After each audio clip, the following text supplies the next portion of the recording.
On today's episode of the CLS Experience, we have a very special treat. She's an award-winning TV personality, host, show creator, and an executive producer of Wake Up with Marci. She's a sexual abuse survivor, 5 years sober, entrepreneur, and just an overall phenomenal human being and a juggernaut in all facets of life. Please welcome Marci Hopkins. How you doing, Marci? I am great. Thank you so much for having me. Thank you for that great introduction. My pleasure. I take great pride in those. And like we were saying before we went on air, I'm super excited to see you again here today. And I know you've done a bunch of these, but you have my word. We'll keep it different, fresh, and we will absolutely manufacture magic. You know what? It's all good as long as we're getting out a good story and, good vibes out there. That's all I'm at is good vibes. I totally Mhm. agree. We're going to start it up. I'm going to get a little weird. We're going to bounce around. Of course, I want the audience to hear about the journey and so forth, but I'm going to start it Mhm. off with this. What is your superpower, Marci? Oh, not being intimidated by anything. If I Oh, want it, I'm going for it. ooh, love that. That's good. Describe yourself in 3 words. Mm. Empathetic, kind, giving. Ooh, love that. Okay. Now we're going to get a little deep. When did you officially become Marci 2.0? Wow. It's been a gradual thing, like I'm really enjoying how things are humming along right now. And I love the place I'm at.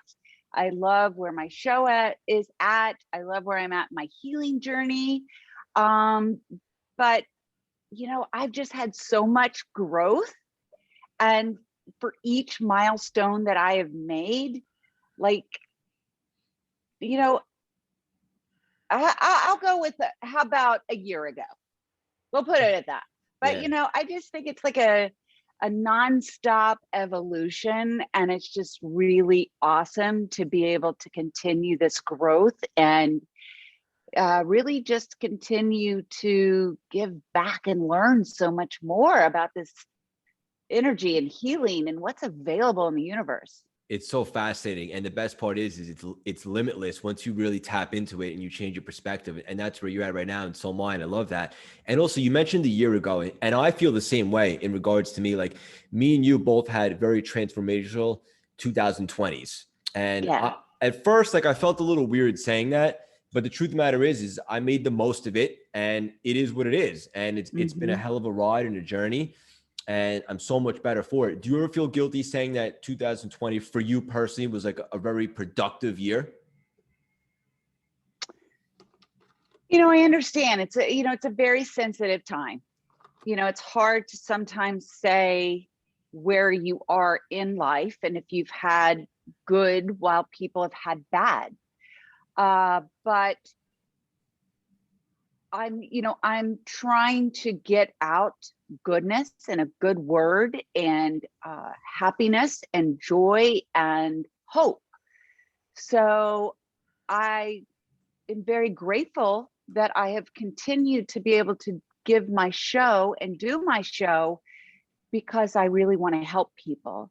So if I had failed in this last year, I wouldn't have been able to help people. And I am so grateful of the stories I get from other people that what I'm doing is helping them by, and it's not just me, it's my guests that I have on, that are sharing their stories or educating us and just helping us to move forward in this journey.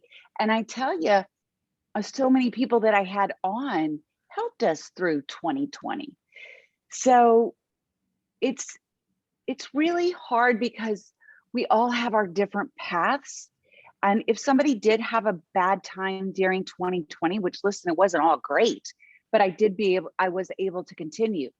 If somebody had a bad 2020 and I had a great 2020, well, I may have a crappy 2022 and they had a great 2022. So, we're all kind of on our path. It's so true. And one thing I wanted to touch upon is I personally love your show, and I'm so happy that you and I connected somewhat recently. And I Yeah. started DVRing your show, and I watch it every Saturday, 10 a.m. Eastern Yeah. time. And I look forward to it. It's great. And the guests that you have on, like they always have different stories, and each one is a little different. And it's so valuable. And just like you just said, it all resonates. And we all appreciate what you're doing with that, because it's a platform so other people to gain inspiration. That's what it's all about. Yeah. Yeah. Love that. So I'm really grateful. I mean, listen, in 2020, I don't know if I told you, Craig, but I had opened a studio. I mean, like that was a huge step for me. I was so excited about it. And the funny thing is, I started off in my house and I'm back at my house, so like I've gone out, I've been, was moving up in my areas of shooting, and I finally got my own studio, but, COVID had me shut it down. But thank God for Zoom and technology, and it actually opened up It did. the world, Yeah. because you're able to shoot from anywhere now. And I love when you're watching TV and you see all these different guests that everyone's doing Zoom right now. Yeah, it's true. And it'll probably last for a little while longer, but at some point we'll be in person again. And I can't Yeah. wait personally to share a stage with you. Yes, Craig, let's do it. I love it. I told you we're going to jump around a little bit. Marci, did you grow up in Texas? I did. Houston. I'm actually going tomorrow. I'm excited. Nice. Yeah. So when did you move to the East Coast? Well, I took a few detours to get here, Craig. But work took me to Denver, Colorado, then Los Angeles, and then my husband brought me here. Nice. Do you miss Texas at all? No, not really. Not really. I mean, just because my family is there, but I really love Denver. I really loved LA. And, I'm finding my way in New Jersey, and there are things about New Jersey that I love. So I'll probably end up in Florida. I don't know. Marci, how come you don't have a Texas accent? You know what? It's just like anywhere, not everybody has what you think a New Yorker accent is, or, it just, I've been away from Houston for like 25 years now. Mm. So I work to have really no accent. Yeah. It's just how I speak, I guess. Sometimes when you go back, like maybe to see your family, maybe then it kicks in a little bit. Like maybe you'll It kicks in a little bit. Yeah. And when I used to have wine, it would come out a little bit. Do you say y'all? I used to. I don't say it much. I don't know why, but I've never really much said the word y'all, even when I lived back in Houston. Got it. Mm-hmm. Understood. You always worked in television? I have. Yeah. But not always in front of the camera, right? No, I didn't. I didn't get in front of the camera. It was about 10 years ago.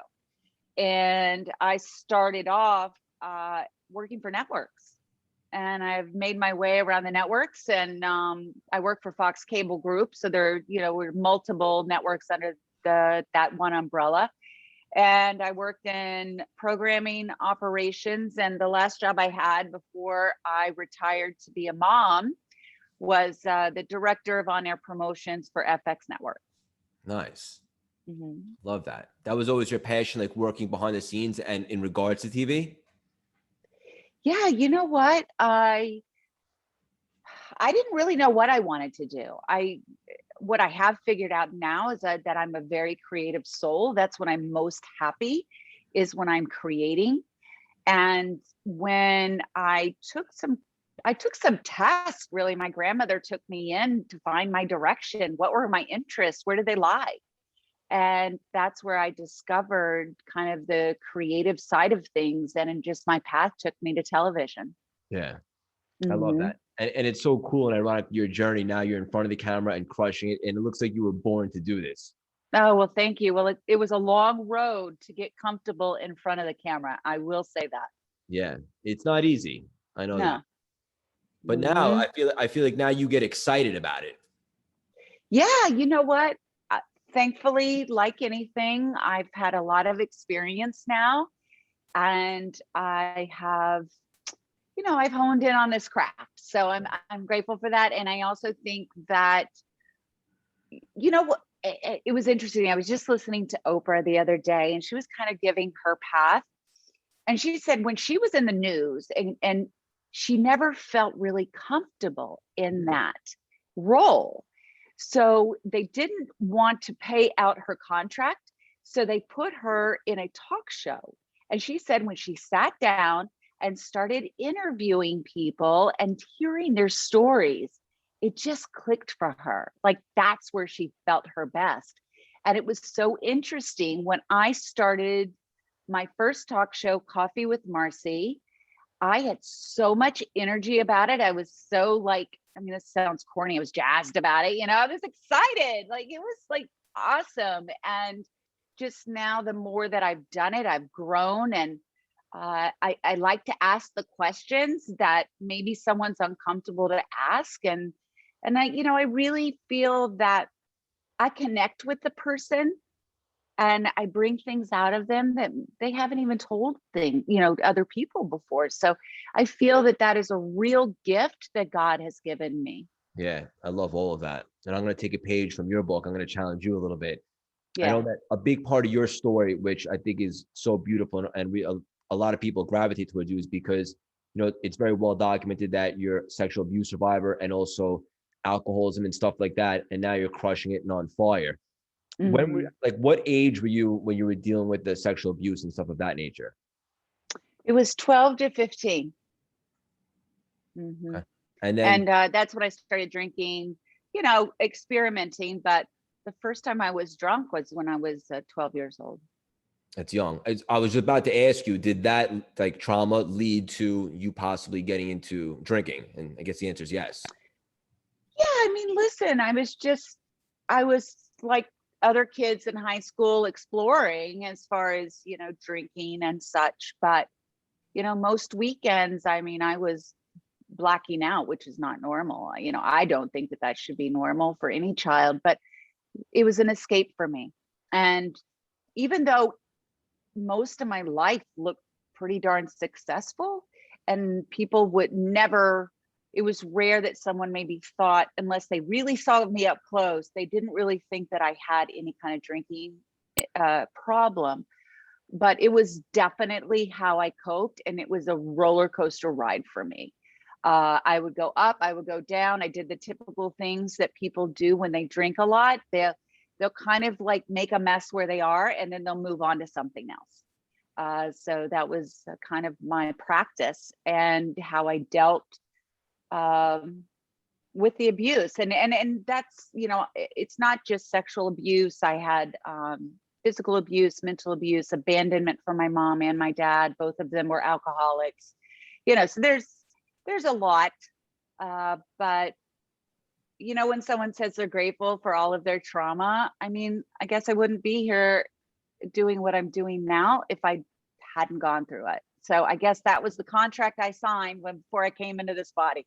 Yeah, and no, that resonates and that makes perfect sense. Like you have to be your own testimonial so that you could do what you're doing now, which is touching so many lives. And because people want to relate and connect to people who have been in the trenches, like it's happened to them, they've overcome it and they've experienced it. And obviously it's happened to you. After you were dealing with a lot of the abuse and stuff, like how did you get past that? Or did it take a while and you were using the drinking as kind of a crutch until later on in life? Well, I think when you go through abuse, you try to move on. It's kind of like you're always running away from it, right? So you're trying to go through life. You're trying to maybe find that perfect partner in your life that is going to make you happy. You lose yourself. You lose the person that you are. You really don't know who you are. You're kind of, it's like, I always say that little girl with big dreams, that was stolen from me. And I started thinking that love looked a certain way, and it wasn't pretty. I thought that you had to give of yourself, and that guys only wanted what you could give them from the outside. And it also became my power, because now I could say who could have it as I got older. and you just kind of lose love for yourself, self-respect. And, it's a hard road. I mean, I don't know if you saw Demi Lovato just came out, that she was raped at 15 and she couldn't share about it. And that's when she started her eating disorder. And I don't know if you know how staggering the numbers are for sexual abuse. Every 92 seconds, there's somebody sexually abused. And basically 1 in 3 women, girls are sexually abused. And it really takes a toll on a person.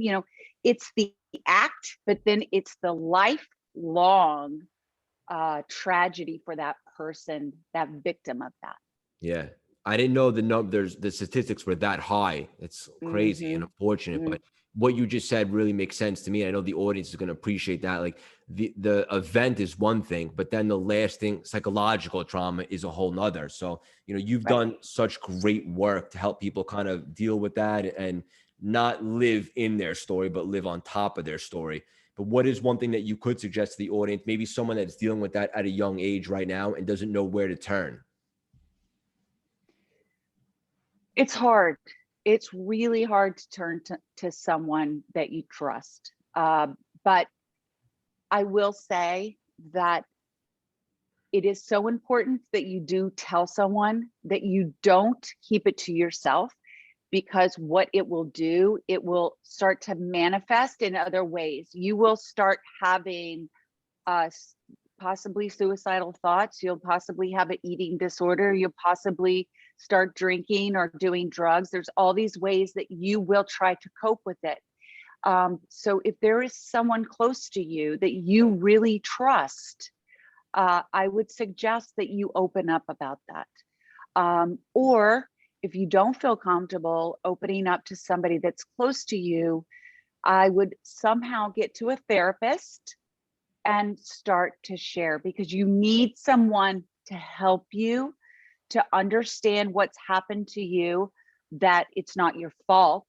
And that's a big part of it. You think it's your fault, that you had something to do with it, and to know that you're not alone. And there are ways that you can heal. The power of support and community really goes a long way, Mm-hmm. right? Mm-hmm. Yeah. And to the audience, that's so valuable. You're not in this alone and you don't have to continue to wear the shackles. It wasn't your fault. And Right. you are worthy of living the life that you desire. And we have to ask out for help, and we have to associate pleasure with asking for help. I think a lot of us associate pain with asking for help. The truth of the matter is like life is short. Like surround yourself with people that can help you and Yeah. take advantage of that. We don't have to go through this alone, and it's not your. Yeah, exactly. And really, it is so hard to ask for help. And I think that that's in any area, Yeah. right? Even in business Yep. or in your home, like, I got this, I got this. You got to feel like you got to do everything, and you don't. You really don't. So true, and it does apply to everything, business, relationships, all that. I definitely agree. Yeah. So you continued on and off the drinking in what you thought was an unhealthy amount up until 5 years ago, and then finally you just had enough. Well, so I had that kind of roller coaster where I would go up and down. But it was really, I've had some kind of aha moments here recently, because I've been doing a lot of interviews about menopause and perimenopause and how that affects women. And it was in my 40s when I started perimenopause. And it was between 41 and like 45 that I got in front of the camera. It was the most petrifying thing that I ever did, going into audition rooms. Um, and I was spiraling, and I started using alcohol as liquid courage. So it was like the storm, right? That was just brewing. And it was about 45, 46 that everything around me was crumbling. I hated myself. I hated my life. It's hard to think about when you see someone so happy. It's like, wow, look at life, right? Like living your life. And you're like, well, 5 years ago, I literally didn't want to live life. The only thing that made me happy at that time was my kids. But the drinking was escalating. And if you start asking yourself, like, is this normal? I mean, right? Like, if you're waking up and you're feeling bad about drinking what you drank the night before, you start saying, I'm not going to do that again the next day, meaning that the normal habit of like picking up the drink at every day at 5, because that becomes your habit, but it starts elevating, right? And there's what's called the slippery slope. And I was going down that slippery slope. I was fortunate that I caught it before that it was like destroyed everything, but it was going that way. Understood. And there's Mhm. so many reasons, and maybe we'll never know for certain exactly why, but people get into alcoholism and stuff of that nature. And obviously, you had the abuse and stuff, but also growing up with your parents dealing with the same thing. Do you personally believe alcoholism runs in the blood, like a Oh, disease? it's proven. Yeah. See, the thing is, addiction is a disease. Okay. We do it to cope, and eventually it could become an issue. And we're also taught that drinking is what you do when you're sad, when you're happy, all of that. It's like everything sensationalized around this alcohol. But addiction is truly a mental illness. It affects I think it's the limbic system in your brain. So it like hijacks a part of your brain, and you truly have no control over that. And that is an addiction, that is a disease. And that's why I also feel it's so important that we break the stigma and the shame that's associated with addiction, because it is a disease, and it is also linked to it's a genetic issue also. Mhm. Well, I just want to say I admire so much that you stopped it and you're doing your thing now. What was that aha moment when you finally said that that's it? This is it, and I'm just going forward from here on out. That was my last drink. I actually ended up getting a DUI. So that was my final straw. I had a modeling job that day. I don't know if I shared this with you, Craig. So what happened was I had a modeling job that day. So I took my bottle of liquid courage, which was my wine, and my water bottle, and I got to the gig, and I was like, okay, I'm not going to drink it. I can do this. Because I thought I needed it to be loose and look good on the runway and this and that. Um, and I realized I was at the wrong mall. So now I go into this critical stage where I'm like, oh my God, anxiety ridden. I've got to get to this mall by a certain call time. And so I got there, I drank the wine, I did the show, I met my friend after, and we were drinking. I wasn't eating a lot at the time because I was trying to stay thin, and my calories were coming from wine. So it was just, again, the perfect storm. And while at that time I had so much shame and grief of getting behind the wheel of the car, I was actually in a blackout. I didn't realize it. I'm not going to say that's an excuse, but I'm just so grateful that I didn't hurt someone else or hurt myself. And I do honestly believe, and I'm writing my book, Craig, right now, and it's my signs from the other side. And I'll tell you, when I got my car back, I literally, for about a month, I saw a shadow in my driver's seat. So I feel truly that God was like, okay, it's time. I've got plans for you. And that was, excuse me as I choke. That was the last straw. Understood. And I'm very spiritual also, and everything that you just said, I believe 100%. And I could see it, like the shadow in the car, and it's so special that God does indeed have big plans for you, because look at you now. Now you're helping so many lives. So everything did happen Yeah. for a reason, but the most important thing is what you're up to now. So then after that, the healing journey began. So Craig, I got to tell you, the next day was one of the best days of my life. Honestly, believe it or not, it was like, wake up, my whole life I'm going to lose everything, or I got to do something and help myself, right? So I admit to myself first, I'm an alcoholic. I need help. And then I go downstairs and then we're sitting on the couch and I tell my husband, and in tears, of course, I'm an alcoholic. And he embraced me. And it was the first time since I was a little kid that I felt true love, that I really believed that I was loved. And I was. He showed me love in that moment. And that was the beauty of it. I mean, so again, while this horrible, tragic thing happened, that was my truth. I was finally living in my truth. And it was like the whole weight of the world just came off my shoulders. That was so beautiful. And that just got me emotional. And I already know the audience is going to fall in love with you, but this is deep and this is great. And sometimes you just need just a little bit of reassurance that you're not in this thing called life alone. Someone else does love you. And sometimes that's all it takes to kind of get on the right path. Isn't that what we're all looking for, is love? Yeah. Real love, right? We want it first from our parents, and then we seek our real love, you know, whoever that may be, and love from friends, and really just feeling love and living in joy is really what we all should be living. Yeah. I love all of this. This really Mhm. resonates. So then obviously you begin to give your story a voice. Yeah. From that moment, how did we get to Wake Up with Marci?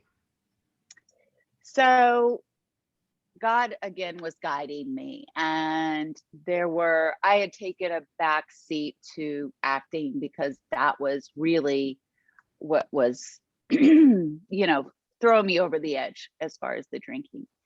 And all of a sudden, I had a couple of things happened, and I had this idea through some meetings that I had with someone else, about a talk show. And I was going to start booking a talk show and this and that. And then I was like, well, why can't I be the host of the talk show? I can do this. Although I'd never done anything like that before. But it's like, I just always say, if you've got something in your head and it's not going away, then you need to act on that. I love that. So true. Yeah. Yeah. So I started off with a show called Coffee with Marci. It was a social media talk show, and it actually turned into a business. And then I just, again, it was the summer, and I was like, I started sharing my story, and I knew, and living my happiest life. And I knew that that's what I wanted to give to others. And that's where Wake Up with Marci was born. I love it. Perfect. And then so from social media, it went to TV. It did. So my first platform was U2 America. That was a national platform. But I really wanted to be in the market where I was, and that's New York, New Jersey. And so I've known some people in television. I was able to get my show in front of someone. They wanted to put it on the network. And so now it's on WLNY TV, 1055, and that's owned by CBS. You hear that, audience? DVR it, the whole series, every Saturday morning. Tri-state area. Yay. Yeah. And one of the things that you always say that really hits home for me, Marci, is like when you heal, right? Like you do a couple things. You kill a couple birds at one stone. Number one, you have the opportunity to obviously help others because others see that you've been through it and you came out the other side. That's obviously fantastic. That's what it's all about. But selfishly, like by sharing your story, it's also liberating for us because we kind of like remove a little more, right? A little more shackles off us, and we're able to fly a little bit higher. And each time you embrace that vulnerability and you pull down the curtain a little bit, we become a little bit more free and light, right? 100%. I love that. So true. Yeah. I love that too. Yeah. And I feel like, Craig, like when we're sharing our story, like you're giving someone else permission to do the same. It's kind of like, well, if you can do it, why can't I? And they may not be screaming it from the top of the building, and they may not be in front of a camera doing it. But as far as feeling like they don't have to live with that anymore and they're not alone, like that for somebody is just, I think it's huge. Yeah. And you can find that in people close to you. Yeah.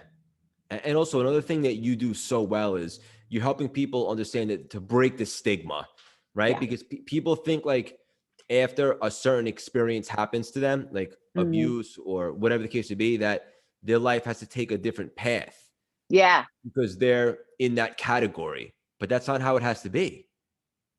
No, no. You can't let anything that in your past define you. And you know what? It's so funny. Well, my thought, my mindset is completely different than it used to be. Thank God. So just know that if you're in a shitty place right now, that you can come out of it. It is so possible to like live, be with that annoying happy person because you could be that person.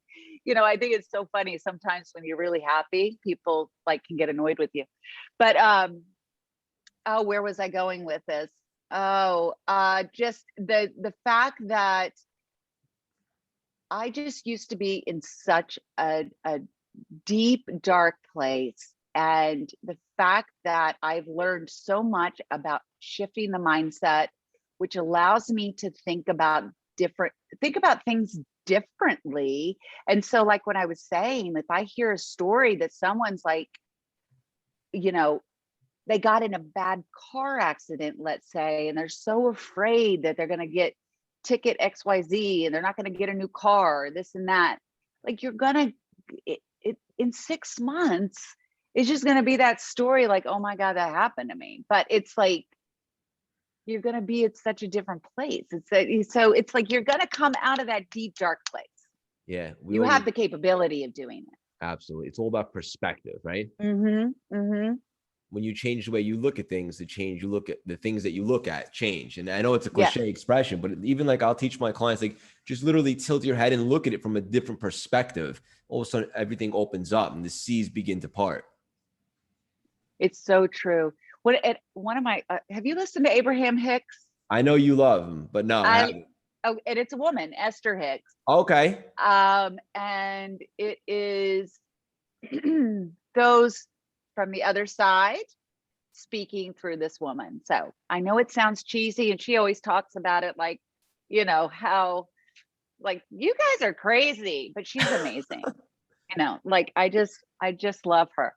But one of the things that she teaches is the law of attraction and the law of allowing. So, I know that you understand about law of attraction and the thought process and living in joy and believing all of that.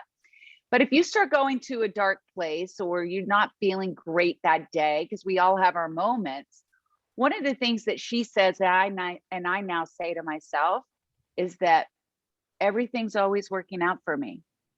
And when I say that, I can be in a crappy place. If I say it like 3 times, I can feel the shift inside of my body. Like that's the thing. Like we have these segments in our day, right? And you can just change how you feel in each segment of that day. That's gold. And that's so valuable for the audience. And I was going to get into this in a little bit with you, the law of attraction. It's like, Mhm. it's very woo woo and it's like spiritual, but how effective is it when you really buy in? Yeah. Yeah. And even if you hear like the most famous people, they're talking about this, right? The law of attraction is the desire, you putting it out there, you believing it that it will happen. You have to feel within yourself like it's already happened, live like it's happened, and stop thinking about it, because the more we think about it, the more resistance we put out there. And I am very guilty of that on certain things. Like I know it's hard to shut it off, but if you just say, let's just put something out there like, oh, I want a Lamborghini. Oh, what would it feel like to have that Lamborghini? Oh my God. And then you got to let it go and just see how it comes. You may win the lottery. You didn't even mean to, but that's how you're going to get the Lamborghini. Yeah, it's so true. And I go through phases where like I get really into it and everything starts to work. And sometimes like I might forget about the law of attraction for a moment. And then I Yeah. have to snap back into it and read some of my journals because it really does. Yeah. Even something as simple as like, I'll say to myself, I'm a money magnet. Money flows to me effortlessly and abundantly. Like instead of checking the mailbox and expecting a bill, all of a sudden you're getting a random check from something. This Yes, stuff works. it really does. It's Yeah. amazing. It's Yeah. amazing. And I know it is kind of woo woo for people, but I always say, like, look at the people that are doing it. And especially like if you listen to famous people and what they say, I mean, kind of good how they're living their lives, right? So there must be something to it. Yeah. It's so great. And think And about it. Like, and I'm sorry. what were you going to say? No, it's just also like another thing that I really learned when I went into AA was like turning myself over to God. Like, stop thinking that you are driving the bus and you're making everything happen. I mean, God has a journey for you, and God has a purpose for you, and it's a good one. And if things aren't working out for you and you're the one who thinks you're in control of everything, maybe you could just let that go a little bit, because God might have something pretty good for you. Love that. And it's like, you know, if you talk to someone who's like just having a shitty day and like, I don't know, maybe they got a parking ticket, then their food was delivered wrong, or, Right. you know, so, you know, I don't know, someone cut them in line, whatever the case may be, but it always like snowballs. It's because they're in that state of mind. It's a little bit pessimistic and they're expecting bad things to happen. That's the law of attraction too. But how does that serve us? It doesn't. So you flip that and you do the law of attraction on an optimistic view, and then good things start to snowball for you. I try to tell people this all the time, and the ones that buy in, like right away, they start seeing the results. It's like magical. Yeah. The other thing that I love is like, another thing I always say, like, be kind to yourself, be kind to others, right? Kindness, how important that is. And I know a lot of us have been talking about it since this pandemic. But one of the things that was discussed also with Abraham, and she's always talking, like, if you start living in that positive place, like, you'll notice, like, you go to the grocery store and somebody will run over and start packing your groceries for you, or maybe they'll open the door for you. Like, all these really small little acts are happening, but they make you happier and happier and make you feel good. It's like, oh yeah, this is great. Instead of like somebody, cutting you off. Well, people still cut you off, but just being like kind of crappy to you during the day. If you have like that look of scowl and you're like in a bad place, you're not going to bring goodness to you. So true. And that's one of the reasons why I try to detach from anyone that has that type of energy, because I just like to stay in my bubble of serenity, Yeah. because I'm in a place Yeah. where I assume everything's great, everything's going to happen. And I just like to stay in that frequency. You the same way? I am. But it's hard. It's hard to cut people out, but it's so important, because I had a group of women that I continued to be a part of, and it never made me feel good, and I was always like sad, and I was so afraid how they would think of me if I like kind of removed myself from it. But then once I did, I'm like, oh, who cares? Like, isn't it about myself and how I feel? You can't worry about what everybody else feels. And that's another thing that a lot of us do. We're so worried about what everybody else thinks. Well, how about how you think, right? That's where I'm at. It's like the flight attendants, where they say, put on your oxygen mask Yeah, first. love that one. Mm-hmm. Yeah, that's it. Another thing that you always say, which I love, is showing up messy action, right? It's not always going to be perfect. Yeah. But like you said Yeah. earlier, if you have that idea, you got to take that shot. Yeah. And you know what? Before I stopped drinking, and maybe this had to do with my past and all, but I always thought I had to be perfect, right?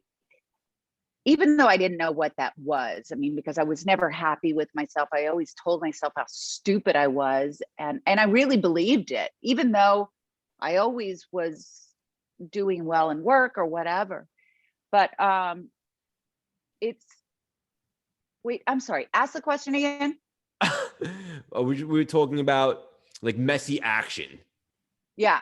and just taking that shot when you have that idea. Yeah. Oh shoot, People Craig. Look at convinced you that. that you were stupid, but you're not. No, that wasn't what I was going to say. It's just Are like you a perfectionist? the perfectionist part. Thank you very much. When I finally gave that up, see, right there. If that would have happened before, I would have beaten myself up like, oh my God, I can't believe I just said that. And now I'm just like, what'd you say? But I used to like when I would interview and I would interview live, I would get to a place where I was like, who's perfect? So what if I mess up on something? So what? Like we're all messing up. And once you kind of give that up, there's just such a freedom to it. Yeah. And so like I'm not even gonna think about what just happened, that I lost my train of thought, didn't know what the heck you asked me. But now I'm okay with it because I'm human. And also, you're so authentic. Like, you're real, raw, vulnerable. You are Marci, and that's just that. And that's one of the things that I love about you personally. So many people are like being a people pleaser, or they're trying to be someone that they think society wants them to be. But how liberating is it to be as authentic as possible?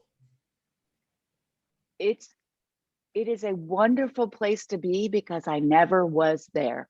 So it's pretty awesome. You there too, Craig? 100%.